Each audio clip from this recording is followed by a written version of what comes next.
And we're off and running on a Wednesday. Glad you're here. And what an interesting day this should be. Thanks for your time and a lot to do as we are getting closer to the final weekend of the college football season before we get to the playoffs and the bowl games. Thanks for being a part of the show. We're live in New York for today.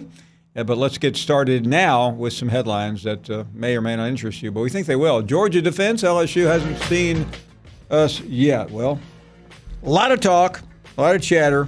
Game starts on Saturday afternoon. I can wait. So inside the matchup, how compelling do you find this game, guys? Well, pretty interesting how the offense and the defense seem to match up, both highly regarded teams. So again, this is not a game that I think the country is like in suspense over, but it is the best game on Saturday. It's certainly compelling, especially for Georgia. It's a play-in game to the playoffs. LSU, I think, they're in. Doesn't really matter what they do, but don't try telling Ed Osier on that. So who is not in but still making news? That's the family of Tua Tagovailoa, pondering the draft, looking at finances, doing interviews as well for the first time since his injury. I still got to talk, with my family about all of this, see what their input is. And, now is not the time to be making emotional decisions, but now you got to change into thinking as a businessman. You got to make business decisions, and it's just going to be a business decision we'd have to make as a family. But my parents would tell you, it ended up coming down to my decision. So what does Kuiper say? Tua certainly is way up there on the board. If he's the overall third pick, I don't think it's a really difficult decision. Some of the other Alabama players that will be bailing out soon. That's what we have. Certainly a lot of Bama fans waylaid for the second time in 4 days by seeing the college football rankings last night, which essentially knocks them out of a New Year's Day bowl. So these are some of the guests. Bill Bender from the Sporting News. Kevin Kisner, golfer, went to Georgia. Phil Hancock, his normal spot. And Richard Johnson, talking about coaching searches. And there's a lot of news out there about coaching searches, and we will share some of the latest with you. And there's some names that you would probably be interested in as we get to that. But we'll save that for a little bit later on. Let's start with Alan, who is in New York. Hey, Paul. Good afternoon. Good afternoon. I want to make a couple points about the Iron Bowl. The first thing is that I don't really understand why people are saying the dynasty is over, and here's why. If you look throughout college football history, almost no team has easily blown through its entire schedule. And if you look back at Saban's tenure, most of those teams have lost a game, and maybe had a couple other close calls. And if you look at Bear Bryant's tenure, to win 5 or 6 national titles, he had to almost win 5 or 6 others, to be in the mix every year. And, the fact is we lost a couple of key players this year. The lack of discipline is a little bit concerning, but we were in the mix and it didn't go our way this year. And I don't think that's any reason to say that the dynasty is over. Well, not to play semantics with you, Alan, but what's your definition of a dynasty? I think that a sustained run of excellence where we're winning championships, where we were in the mix. No, I got news for you, Alan. A dynasty is not being in the mix. A dynasty is being dynastic. I said winning or being in the. No. You don't. Second place doesn't get you a dynasty. Okay, fair enough. Well, the other thing I want to say is that this team fought really hard, and the Clemson game last year was so disappointing, and it almost seemed like the team maybe gave up. I know Josh Jacobs said there was some bad mojo in the locker room, and I don't know what was up with that, but both of the losses this year, I heard Stephen A. Smith say it on your show. This Bama team went down swinging, and Najee Harris was dragging people around, and our backup quarterback Mac Daddy stepped in there admirably, and they fought really hard, and I'm proud of them. Roll Tide, we're going to be back.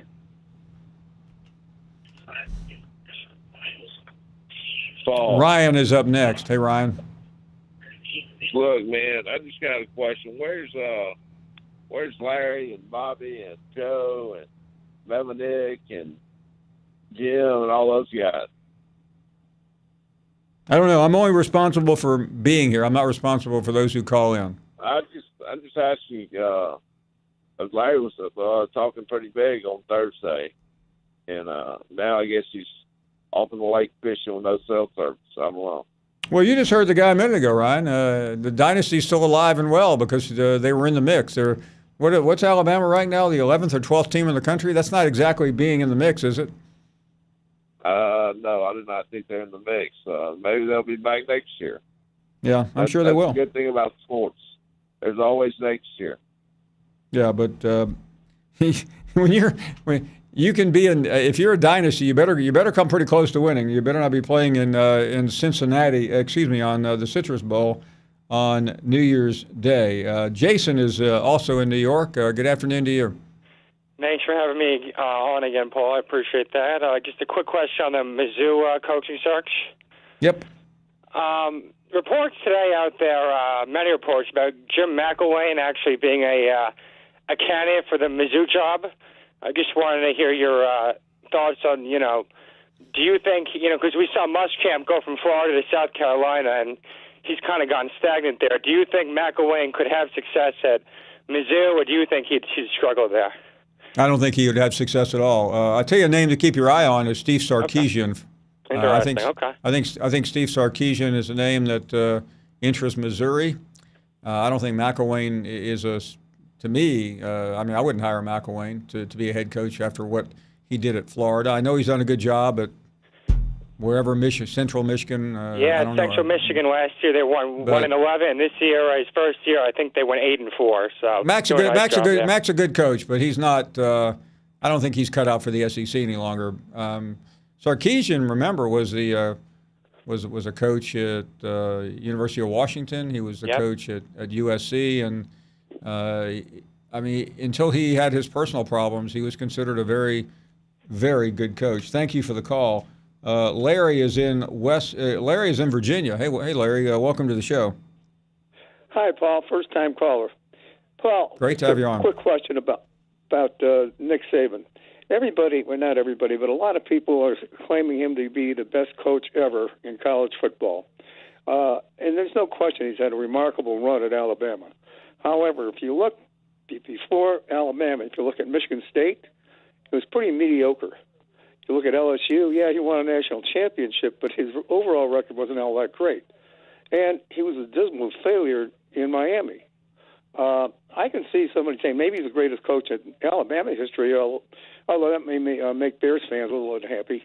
But to call him the greatest coach ever with that other, without considering all those other records, I think it's just way out. Well, listen, Larry, he's had 3 head coaching jobs in college football. He's won national championships at 2 of them. He did a really good job at Michigan State when he inherited a team on probation. The Miami Dolphins were really his only blot, but you have to look at what he did in a short period of time. He won 5 national championships in a 9-year period. He owned the sport, and we are now wondering whether the window has closed because he has lost a national championship and has lost 2 games to 2 top-regarded teams. Thanks for the call. Appreciate it. Heading to a break. More of your phone calls at 8. Paul, I want to ask you this. Is Nick Saban's dominance in college football over? Yes. And when we talk about dominance, we're talking about winning 5 out of 9 national championships, and 2 or 3 other times he probably should have won but didn't. Lost on a last-second play to Deshaun Watson. But I think that window is closing. I'm not saying it's shut tight, I'm not saying he can't win another title, although I think it's going to be more difficult, especially when the conversation starts getting to places like this. Now, I have a feeling, Molly, without being the producer of the show, I'm about to get an earful. Let me say this to you.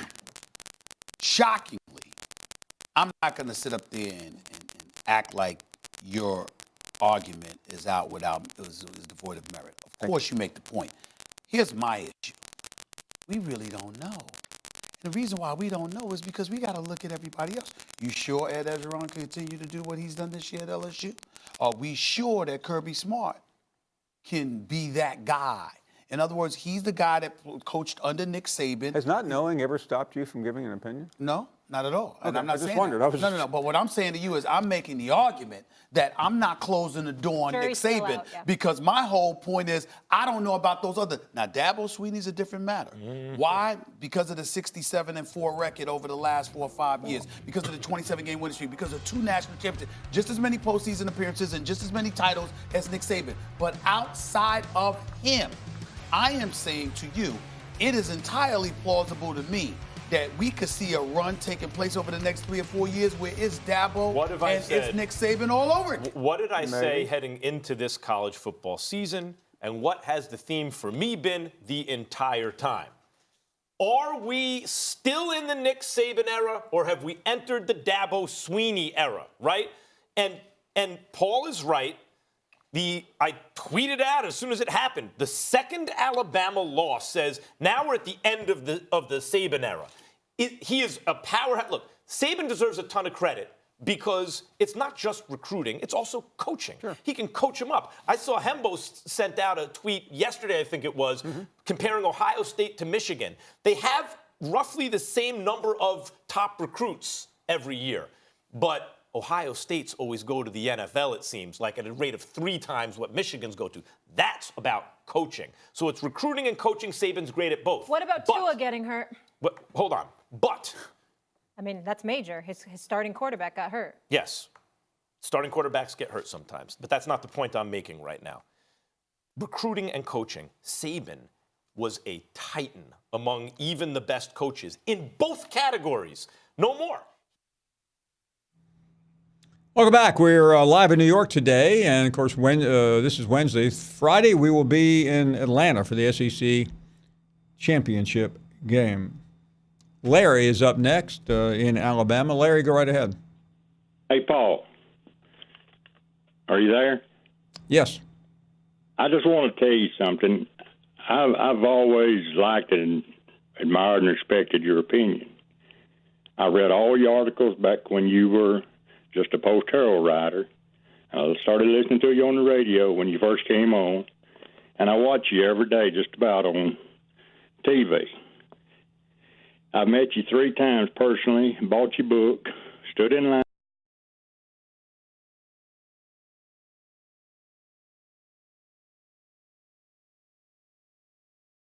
Ever seen. You've kissed Nick Saban's ass for 10 plus years. And when they're depleted with injuries on both offense and defense, and give Auburn 14 points on 2 pick plays by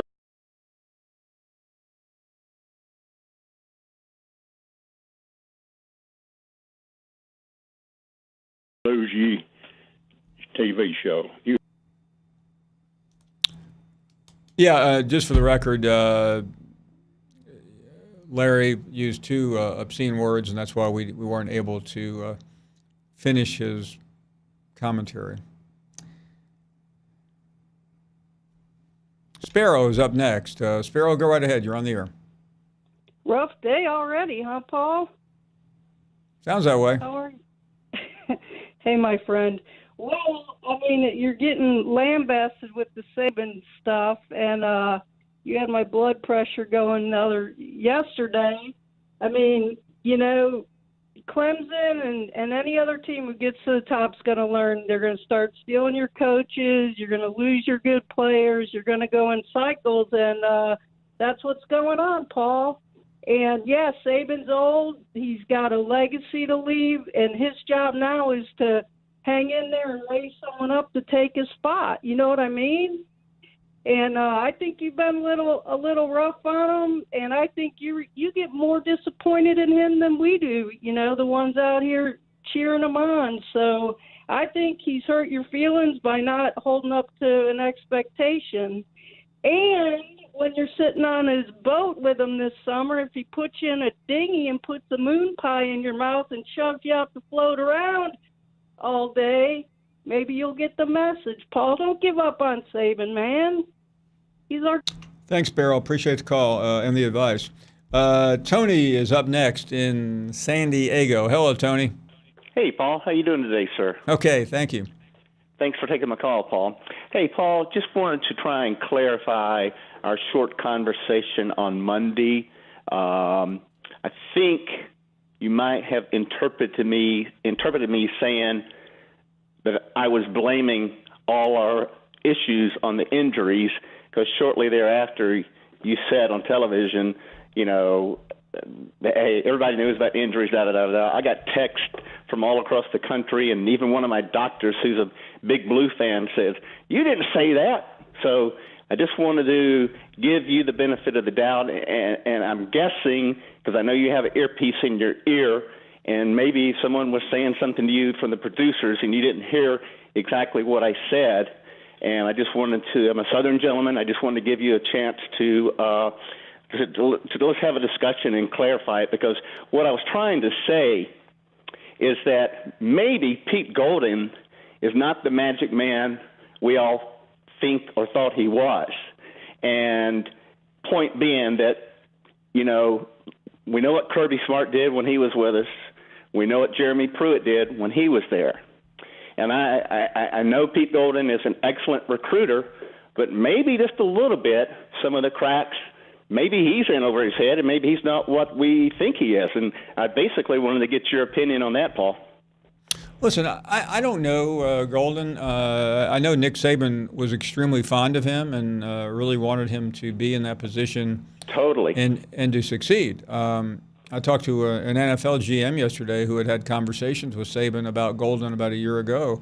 And listen, for all the Alabama fans who are distraught with me or anyone else, I'm probably as aware as you are of what the injury situation has been at Alabama, and certainly the defense. You know, I was telling Stephen A. Smith this yesterday when we were together. I was on his show in August when the story broke as we were coming on, and I paused. I said, "Hey, I think I've got a big story for you," and it was the Dylan Moses story. And Stephen A. asked me, "So how big could this be?" I said, This could cost Alabama the national championship. It's that important. I remember that specifically, Paul. Well, again, I think what happened, I said everybody knows about the decimation of injuries, and I'm just guessing, and you correct me if I'm wrong here. I mean, you got the little ear thing in your ear, and sometimes when you're talking, I know you have the producers maybe saying something, and I'm just guessing that maybe you thought I said, you know, the injuries were the issue. Listen, everybody has injuries, okay? And we have a ton of them. And you and I did have conversations about Dylan way back when, but that's why I wanted to say that maybe Pete Golden is not the golden boy that we think he is. And I will also agree with your comment when you were talking the other day with Acho that, yeah, Coach Saban as the commander-in-chief, it falls on him, but I also agree with Acho because I made the comment to you, if you remember, a couple of years ago that the playing field was getting a lot more even. Yeah, you did. You know? And Tony, this is not necessarily directed at you because I'm not going to answer every obscenity that's thrown at me today, like the, that the was previous horrible, caller. Paul. But that's you know, a disgrace. I think my record on Nick Saban speaks for itself. But I'm also a broadcaster and a journalist. My job is not to support or be disparaging of Nick Saban. Yeah, you do an outstanding job of that, Paul. I mean, I don't think anybody in this country has been accused more in the last 10 years of being a sicko fan for Nick Saban. I haven't turned on Nick Saban at all. I'm on programs, including this one, every day, and it's incumbent upon me, and this is a standard that I put on myself, not that anybody that I work for tells me what to say about this subject is to speak as honestly as I can. And when I'm asked questions, very open-ended questions, I am inclined to answer them as honestly as I can. And I think you do. And listen, I've been following you way back in the days. You know, I got my start in Birmingham. I know you didn't, but you kind of really got your start in Birmingham when you wrote for the Post-Herald and the News. Oh, sure I did. You know, I mean, hey, you just told it like it was. And for being on TV and everything and radio now, I mean, you're spot on. You ask the questions. You're not one-sided. You know, and I'm grateful for you. I know all of the fans are out here. And one quick thing, one of my doctors, Paul, you know, all the issues with my neck and stuff. So Monday afternoon, probably a couple of hours later, I get a text from him, and you know, he's went to school at Big Blue up in Michigan, and he goes, "What's Finebaum putting words in your mouth, Tony? You didn't say that." And I just said, "Look, I guarantee you." He didn't hear what I said, and I'll get hold of him, and you know, we'll get it sorted out. And you know, we just chuckled about it. You know, and Tony, I'm not making excuses, but there are one thing about television. You do have occasionally people talking to you, and I'm not a trained professional on television like so many of my colleagues. That I can hardly talk and chew gum at the same time. So if someone is talking to me, a lot better than me, Paul. Well, I mean, you know, there are always some distractions. Monday, my distraction may have been I was keeping track of the blizzard in New York, trying to get up there that night. So I could have been looking down at the weather forecast while you were talking. I do apologize for that. We're up against a break. More to come. 855-242-7285 is our number, and we're off and running on a Wednesday. You know, Paul Finebaum over the weekend I'm really mad at myself. Why, for not wishing Jay-Z a happy birthday? Happy birthday, Jay-Z. 50, wow. So, Paul Finebaum had himself a weekend. Went all over in on Nick Saban over the weekend, saying this and that about, you know, what Saban is and what he isn't anymore, and is he valued, all this kind of stuff. And apparently there's a hot take sort of expiration date that he's needing to work through, because he also had this to say about Dabo Swinney. I think Dabo Swinney is the most annoying winner in all of sports. I mean, the guy just can't keep his trap shut. I mean, somebody just give the man a pacifier, send him to timeout, and we'll check in with him on December 28th when he finally plays a legitimate team during this entire college football season. So, hi, Paul. How you feeling? I am feeling great, guys. How are you doing this beautiful morning? I mean, it feels like you just had some things you needed to get off your chest over the last couple of days. Well, I realized the Saban take did not go over with my base, so I needed to change the direction. So when in doubt, go after Clemson. Pivot. Oh. Hey, Paul, I'm not going to lie. I kind of agree with you in the fact that I don't think anybody wants to hear from a two-time champion who was probably going to be right there again any kind of woe is me. If we lose, they'll knock us out of the. I just think people are a little tired of that. And I'm not just saying this to say it. I covered Dabo Swinney when he was in college. I've known him a long time, and I have great admiration for him. But it really did turn my stomach to hear him go off on that, because it was just unnecessary. When you're in his position, act like you've been there before, and he does come off as a sniveling little kid sometimes, and I was just having fun. It's a good thing you're not doubling down. Yeah, no, I mean, and by the way, I've had people texting me and calling me like, what do you have to say about Dabo's response? I thought it was fantastic. I mean, compare what Dabo said about me yesterday to Jim Harbaugh, Nick Saban, who would have acted like he didn't know who I was or that ESPN existed. I mean, to me, he at least has fun with it. And back to my original point that he can't shut up, he still couldn't shut up yesterday. He had to go on and on and on about Miss Pennington in the first grade and everything else. Welcome back. Glad you're here, and always great to talk to one of the great voices and writers in college football, Bill Bender from the Sporting News. Bill, it's not the greatest debate the college football playoff has ever had between Oklahoma and Utah, or maybe I'm missing someone, maybe Baylor, who knows what. But as we get closer to the end, your assessment of where we are. Good afternoon. Yeah, you've been on my timeline more than the Irishman today, Paul. So I think you got the Utah-Oklahoma thing down. The one thing I'm with you on that, though, is what Oklahoma brings is offense. They've got a 500-point offense like LSU, Clemson, and Ohio State does. And, if they go out and blow out Baylor and Utah either loses or is tight with Oregon, I think it's going to be tighter than people think. So, I mean, how do you think this committee will ultimately examine and decide? Well, I mean, that's a tough call. I mean, Utah looked pretty good since the USC loss. They are not a sexy team by any means, but they play good defense. They've got a good quarterback running game. I think the gap between them and the first three is pretty significant, whereas with Jalen and Oklahoma, we know they can score. We don't know if they can stop at anybody, but I think the perception of those last two games is huge because Rob Mullins, how many times have we heard him say they start with a blank sheet of paper? As we look at the final weekend here, I mean, every game is different, and we're fans. We'll watch whatever we can consume. But what games are you going to be glued to more than the others?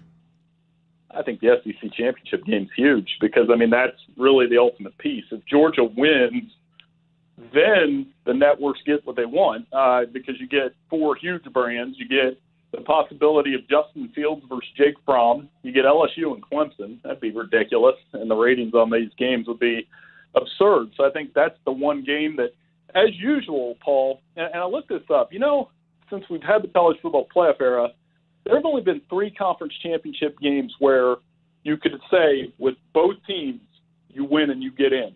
And 2 of them were SEC title games. And this year, they might both get in if Georgia wins.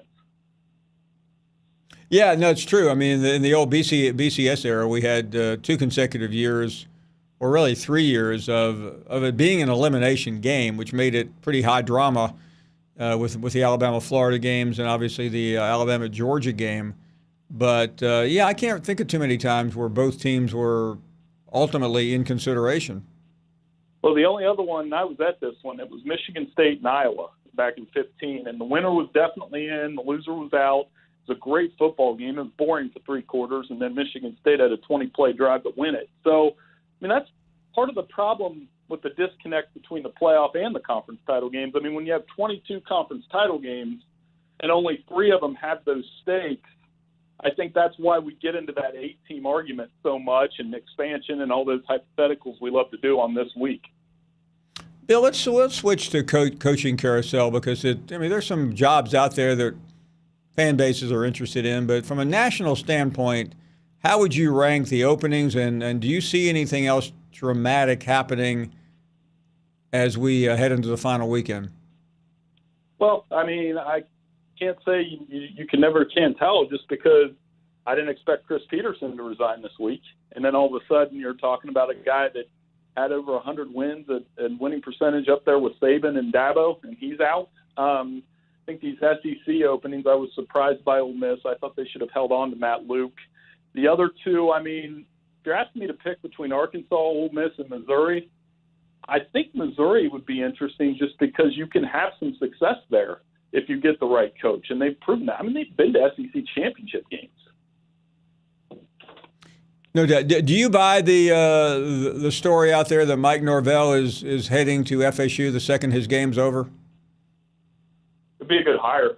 Be a good fit, too, because his offense has put up a bunch of points. And if you look at Memphis, they've put skill position guys in the NFL that are pretty good, whether it's Darrell Henderson, Tony Pollard, Anthony Miller. They've had guys there. And I think it would be something that Florida State needs, somebody that can get those skill position guys to play at Florida State so they can score a bunch of points and compete with Clemson again, because the gap between Clemson and Florida State is startling, and it should never be as big as it is right now. Bill Bender with us from the Sporting News. Bill, can you explain the situation at Southern Cal right now? Well, I mean, maybe you could look at it. Maybe they tried to get Urban and they missed. And Urban doesn't want that job, or they didn't want Urban from the school standpoint. And I just think there was a danger in letting go of Clay Helton if you weren't going to get a big name like Urban that would appease a fan base that is expecting more. I mean, 8-4 is not a bad season. It's just he's been to a Rose Bowl. He's been to a Cotton Bowl. I mean, he's done okay. And 8-4 without a starting quarterback this year, I think they're giving him one more run, and maybe they'll take him. There's not Coach Wright guy and Coach Gets It. They're hard to find, Paul. You think they would have fired Helton if they could have gotten the big fish? I think if anybody can get Urban, you take it. I mean, especially at USC, because I've always thought that, if Urban ends up taking that job down the line or some other place like that, it would be at a place where you can win a national championship quickly. I think Urban could do what Pete Carroll did at USC. I think he could probably do it faster the way he recruits. Let's talk about the NFL. Certainly Lincoln Riley is the name everyone's watching. What are your expectations there?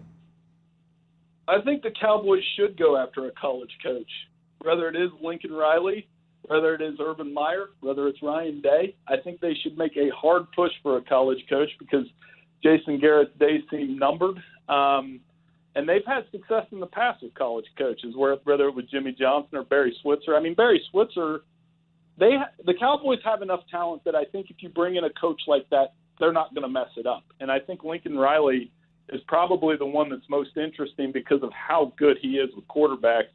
I mean, I'm up here in Ohio. I mean, Lincoln Riley with the Browns, I mean, you'd think are reunited with Baker because I think Baker misses Lincoln Riley on some level. Should Lincoln Riley go to Cleveland or Dallas or somewhere else, and the openings are going to be massive here in a couple of weeks, what type of names should we look for there, or is there someone you think Joe Castiglione has already tapped internally to take that job? Well, I mean, they fell into it last time, and I think that would be the big move. If I were Lincoln Riley, I'd stay at Oklahoma, though. I think the job security there, he gets them to the playoffs. He's seen as a quarterback whisperer. You've seen what he's done with Jalen Hurts after Kyler Murray and Baker Mayfield. They're on pace to win another Big 12 championship, maybe get to the playoff. And the NFL is just, there's a lot of coaches that coach 1 or 2 years. I mean, Ron Rivera was fired yesterday, and it hasn't been too long since he's been coaching in a Super Bowl. Yeah, I mean, there's some really good coaches. I mean, of the names that you hear about, Matt Rule, you mentioned Riley. Do you see any of them beyond Lincoln making a possible jump?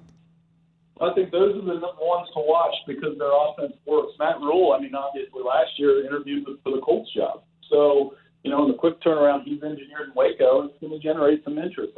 Ryan Day up here, I think he is kind of staying here at Ohio State, but the job he's done on both sides of the ball and kind of taken Urban's model and really enhanced it in a lot of ways this year, Ryan Day is going to generate a lot of interest from NFL coaches or NFL teams for years to come if this keeps up here. Bill Bender, Sporting News. Always great to have you on, Bill. We'll see you soon. Hey, thanks so much, Paul. Appreciate it.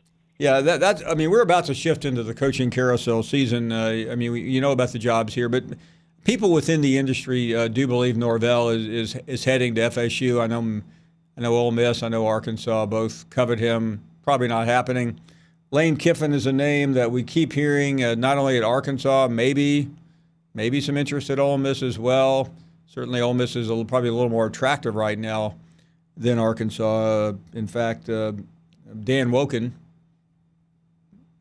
a former guest of this program, just wrote a column in USA Today saying that he thinks the Lane train ought to land at an SEC school. We'll take a break. More of your phone calls when we come back.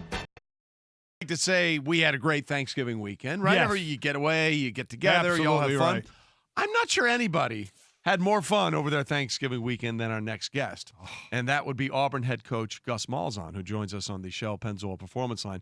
Gus, good morning. Thanks for being with us this morning. Can you even put into words what it means for the coach of the Auburn Tigers to win that Iron Bowl and make sure that Alabama is no longer part of the playoff picture? Well, I'll tell you what, it's a rivalry game, and it's exciting for everybody. Our fans, our players. I'm so happy for our players, and, to beat our rival at home is as good as it gets. What was going into that game, and what a game, obviously, except as a former defensive player and myself, I had trouble watching it because of all the Whatever, scoring. nerd, go offense. But as a fan, I mean, it was so exciting to watch. What was the thought process on that last play that got Alabama with the illegal substitution and effectively gave you guys the ball to end the game? What was that the goal of the play, or what was going to be run? Yeah, so Waddle is the best kick returner in all of college football, and he's beat a lot of teams, and so we were just trying to find creative ways going into that game to try to limit his catches and returns, and so one of them was we were going to put our offense out on the field and put our punter at our extra receiver and keep their defense on the field and keep him off, and we were going to switch our quarterback and our punter, and he was going to quick kick it and try to flip the field. And so we had it earlier in the game. We almost ran it earlier, and so that third down call, I just wanted to make sure and get it to our sideline, on that left hash, and it worked out pretty good. I didn't know for sure we were going to get him 12 guys on the field, but I did think it would be a good chance to keep him off the field and the ball roll and flip the field. Talking to Auburn head coach Gus Malzahn on the Shell Pennzoil Performance Line with new Shell V-Power Nitro Plus Premium Gasoline, now with 4 levels of defense against gunk, wear, corrosion, and friction. Coach, you've been able to have success against one team and one coach that very few others do in Nick Saban and Alabama. What is it about your preparation and approach for this game that allows you guys to have success against a team that most others fail against? Yeah, I think it's more about being at Auburn. Like I said after the game, we expect to beat them. It's a rivalry game, and they're Alabama, we're Auburn. A lot of these other teams, and most of them just hope. And our guys are different, and we look forward to this game 365 days a year in this state. It's a really, really big deal, and we recruit guys that want to play in this game, and so it's not a shock if we beat them. And like I said, we expect to, and we did. And we're looking forward to playing them again next year. Welcome back. Glad you're here. Let's go to Brian in California. Hey, Brian. Good to have you on. Hey, welcome to the Hotel California on a rainy Wednesday afternoon, Mr. Finebaum. I'm about to check in. I hope I can check out. You can never leave. I think that's how. Well, ask your boy Nick Saban if you can find him, if he's not, crying in a little corner somewhere, By the way, here's my little message for Nick and all the Alabama fans. Ha, ha, ha, ha, ha. He. Too bad. I saw it coming. And you know me, I think Alabama has been overrated for a couple of years now. And I think that this is the end of their dynasty, so to speak. I think they're done. And I think that recruits realize they can win national championships at other colleges. They can win Heisman trophies at other colleges. And they don't have to go to Alabama to do that. So I hope Nick, manages to. How's he doing these days anyway? Do you know? Have they talked to him, or is he still, like in a little corner somewhere crying? I believe he's recruiting. Oh, he is? Really? Where's he recruiting? In fact, I apologize. I think he was in California recruiting a quarterback the other day, one that's already committed that he hopes to sign in a week. Is that right? Yeah. Well, good luck with that.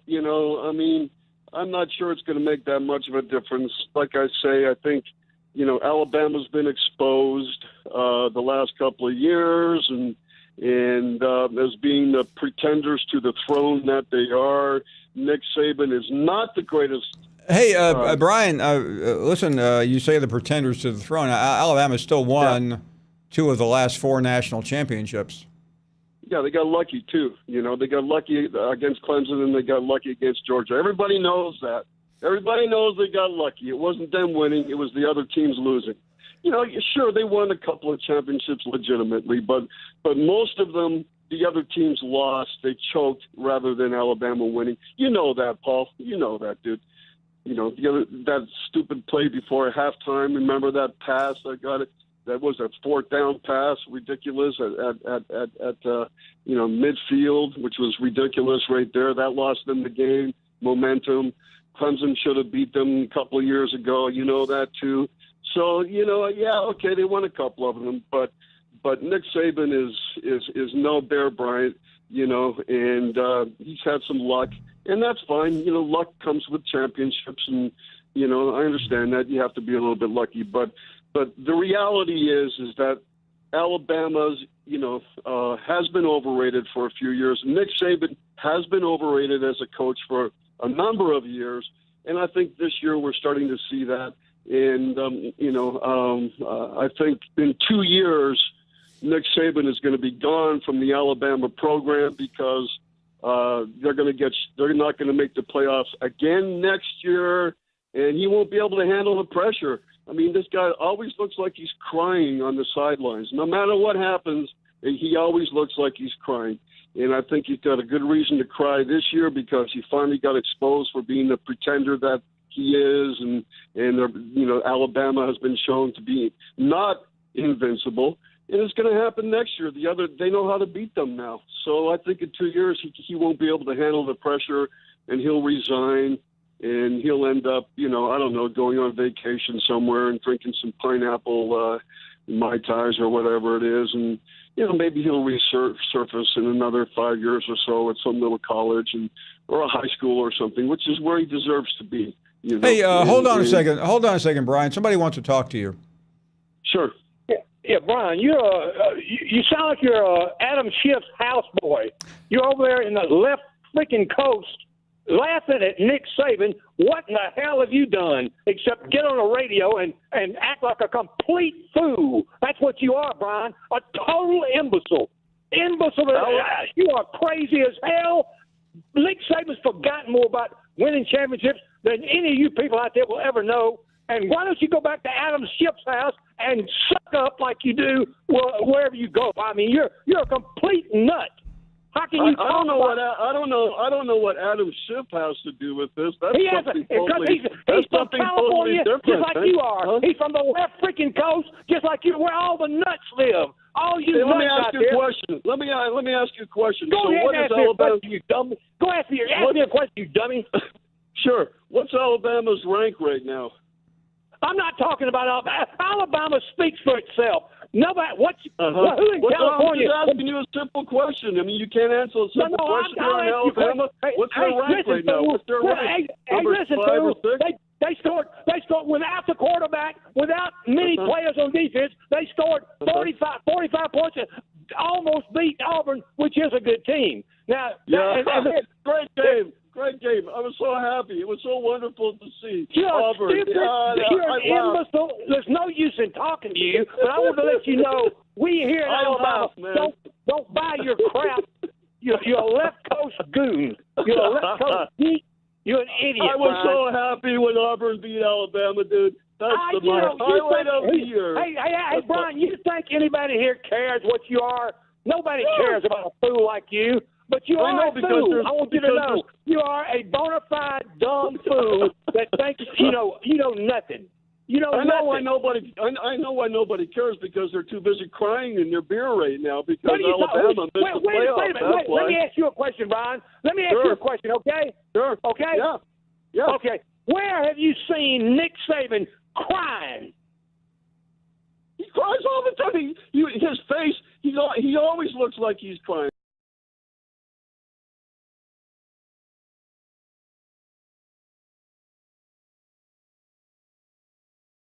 Now he looks like he's crying. That's the left coast lie. You're a left I'm an coast independent. lie. I'm an independent voter. I'm an independent voter. I'm not a Democrat. I don't care what you're an independent. What you are is an independent fool. Okay, guys, thank you. Adam Schiff does live in Pasadena.